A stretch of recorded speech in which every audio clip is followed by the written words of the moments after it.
Good morning, Your Highness, Excellency, distinguished guests, and Zaki, thank you for promoting me to Professor. I've made it.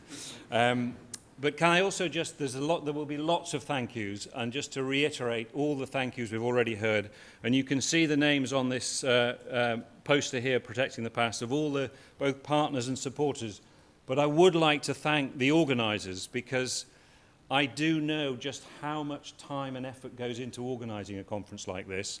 Not just because they happen to work for me, but I know how dedicated they've been. So thank you very much, both for all of you that have worked from the Oxford Centre, but also in Zaki's team as well. I know just how much work has gone into this, so thank you very much. Forgive me also for speaking in English.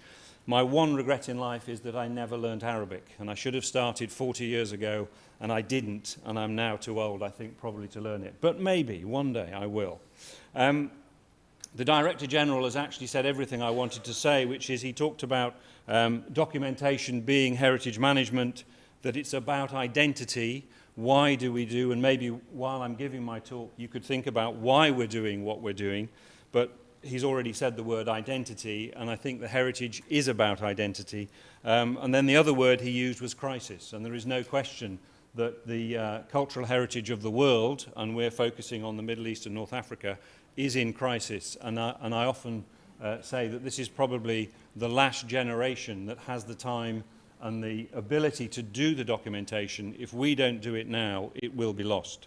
So in a very short period of time, I'm going to run very quickly through what we're doing in the endangered archaeology in the Middle East and North Africa project. You can see who our sponsors and funders are. The two main funders are the Arcadia Foundation, and Maya is here. Without Maya and the Arcadia, I would not have the job I have now, so thank you. And then also thank you to the British Council and the Cultural Protection Fund. Amy and Katrina are here. Without the inspiration, and I will very rarely say this, the inspiration of the British government to create the Cultural Protection Fund, the training that we've done, which is going very, very well indeed, would not have happened. We've seen in fact, the film that Zaki has just shown summarised very much the crisis from the point of view of, I think he used the phrase culture as a target. And I just point you to this website, the Monuments of Syria, where Ross Burns was monitoring at the height of the war there, and it's still going on, just what was happening just in Syria alone, but it wasn't just in Syria that the crisis was happening. I've mentioned the funders just to put it on there, and I should also have added, and I'm sorry, Colin, I haven't put the University of Ulster on the other slide. I have, but the University of Ulster is there as well. And what we are doing, as I say here, is a voyage of discovery and documenting damage and destruction. And that sounds very depressing, but it isn't, because we're also discovering amazing new sites as well as recording the threats and assessing those threats. And the methods, in a very, very quick summary, the methods we use is to use as much existing knowledge as we can. We don't want to duplicate, so we use historic maps, historic photographs, aerial photographs when we can, and satellite imagery, publicly available satellite imagery through Google Earth and Bing Maps is how we get most of our information. But here, bottom, what is that, bottom left to you as you're looking at it, the most important thing with all this is then the follow-up fieldwork, be that a visit on the ground to monitor the sites. There's only so much you can do from a satellite image or an aerial photograph. Visiting on the ground is really important, but you need the information, and we have created a database, and again, thank you to all those people involved with that from over the years, creating this database.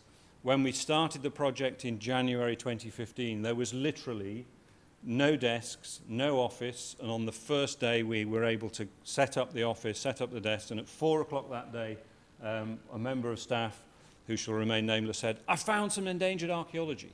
So we started on day one. On day one, we didn't have a database. We now have a database with over 200,000 records in it, stretching from, in this case, Morocco to Iran. Mauritania is included in it. We need to do some work on that. So it's a very ambitious project, but it is a completely digital project, which is very, very important. So what more can we do? One of the things that, as the project has developed, is create digital national inventories. So historic environment records, HERS as we call them in the UK, for each of the countries. Online question mark, not everybody wants to share all their data with everybody, but having the access to the initial information of what a site is and where it is perfectly possible online. And I think that's something we should do. It can't happen without training, so the training work we're doing through the Cultural Protection Fund is really important. We're halfway through that project, and already we've trained over 70 heritage professionals. There's a training course going on as we speak in Beirut in Lebanon, and there's more training. We've just been planning 2019. There will be 9 more training courses across the Middle East and North Africa, and when that's finished, in a year's time, over 170 professionals will have been trained. Monitoring, we have to keep up the monitoring. Finding the sites is one thing, assessing the threats is another, but you've got to keep monitoring it. It's under change constantly. And here we are just on a training course. This is in the Amman International Hotel in Amman. And I want to just finish as to why we're doing it. And this is what we refer to as the heritage cycle, understanding the archaeology, and through understanding, people then value it. By valuing it, you will then care for it. And if you care for it, you will enjoy it. And thank you. That's all I need to say. Thank you very much.